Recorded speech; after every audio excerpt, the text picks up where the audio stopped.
Senator Durbin, are you convinced, I'm going to ask each one of you, convinced that you can sell the rest of the Senate on what you come up with? We don't know till we try. And at this point, I think we'll all say this. We're receiving encouragement from both political parties not to quit, because I think people have seen the alternative. They know what happened when we debated the continuing resolution and came close to closing down government.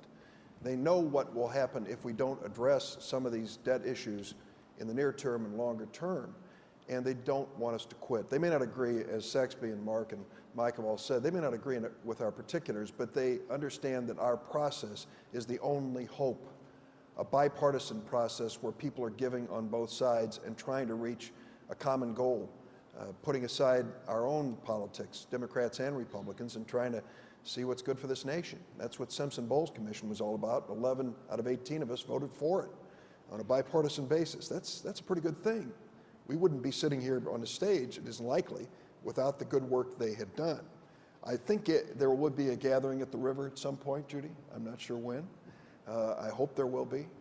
And I will tell you that when it comes to Vice President Biden and even the President, they have been encouraging to us without knowing the details in particular, because they think that we're going to add a voice, a positive voice, to the ultimate solution of this problem. The reason I'm challenging or questioning you on this, Senator Crapo, is because we see what difficulty the Congress has had dealing with short-term budget challenges. This one is far bigger than that over a long period of time, and I'm just wondering, well, where does your confidence come from? First of all, you ask a question both on where's the confidence but also on the timetable. If you think about it, I probably, as my colleagues have been asked 100 times, if I've been asked once, when are you going to put out a plan, or when will you reach finality? And I keep saying, we will reach finality when we get a deal. And we are making progress, and we are truly doing something that I haven't seen done in the United States Senate for a long time, and that is to sit down as Republicans and Democrats and try to bridge the differences between our parties and our politics and America's politics on the most phenomenally broad-based issues of our time.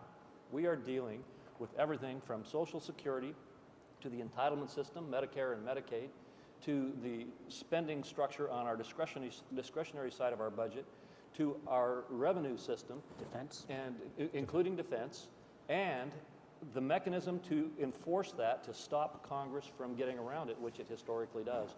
And this we're trying to do on a basis that develops bipartisanship. So I guess my answer to your question as to how do we find the confidence to go forward is in the response that we get from not only our colleagues, but from people across the country. I said a minute ago that the knives were out, and they are. The special interest groups across this country are ready to fight any proposal to change the status quo, and they're geared up. But at the same time, I can't tell you how many times every day I'm contacted by people who say, don't quit. Don't quit because we're counting on you. And Senator Warner, that one other point, Senator Coburn wrote an op-ed in the Washington Post last week where he talked about the work of this group, but he said this really ought to be done by the entire Senate. Could this work be done by the entire Clearly, if and when we get to that point, the entire Senate, this isn't going to happen unless the entire Senate, or 60 plus, say, yes, obviously whatever we put out would change, but we think that we have to make this, one of the things that we felt all along, if you do this sequentially and take this in bite size, the forces of the status quo will stop it. You've got to roll this in so that everybody kind of at some point says, I don't like that part, but the sum of the greater good here is we're going to all leap together. Because my fear is that what came out, as Dick said, of the potential government shutdown a few weeks back, which I was frankly embarrassed about, was a growing lack of sense. Our institutions up to the challenge. So as important as this debt and debt crisis is, and I think there's nothing that's more important, I think there's also the fact that we've got to reaffirm that our institutions can take on these big jobs and get something done. And the only way, the idea that there's going to be a one-party only solution to this is just plain wrong. And I think we will and do have that chance to be that starting point. And I think we're going to surprise a lot of folks, and we're going to need all the folks who've been involved with the Peters Institute and others who care about this issue, to not hang back. You can't just come and be part of the audience and listen. We're going to need you to say, be out there urging. And if you're a Democrat, go support a Republican who's supporting this. If you're a Republican, go support a Democrat. Because this really is, it's not our kids' future anymore, it's our future.